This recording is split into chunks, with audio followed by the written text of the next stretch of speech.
আজকে আমি আতর নিয়ে আপনাদের সাথে একটা টোটকা আপনাদের সাথে শেয়ার করব। শুক্রকে অ্যাক্টিভ করার জন্য আমাদের আতর ব্যবহার করা খুব দরকার। আর শুক্র যদি অ্যাক্টিভ থাকে তাহলে আমাদের সুখ শান্তি আর বিলাসবহুল জীবনযাপন করতে সাহায্য করে আমাদের এই শুক্র।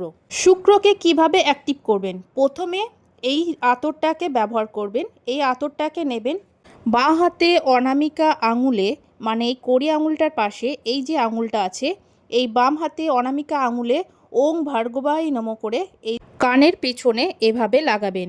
আবার বলবেন ওং ভার্গবায় নমঃ করে, আবার ডান কানে লাগাবেন। তারপরে লাগাবেন গলায়, তারপরে দেবেন পিছন দিকে, মানে পেছন দিকে, তারপরে দেবেন নাভিতে। ওং ভার্গবায় নমঃ করে নাভিতে লাগাবেন। তারপরে যেটা শুক্রের যে স্থান, এই শুক্রের স্থানে ইনফিনিটিভ চিহ্ন করে এই যে রোলিং করে দেবেন।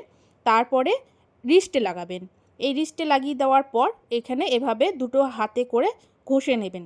এবার ঘষে নেওয়ার পর এবার শুক্রের যে স্থানটা আছে, এই শুক্রের স্থানে ভালো করে ওং শুক্রায় নমঃ শুক্রায় নমঃ শুক্রায় নমঃ করে এভাবে 3বার বলবেন ওং শুক্রায় নমঃ, বা ক্লিং ক্লিং ক্লিং 3বার উচ্চারণ করতে পারেন।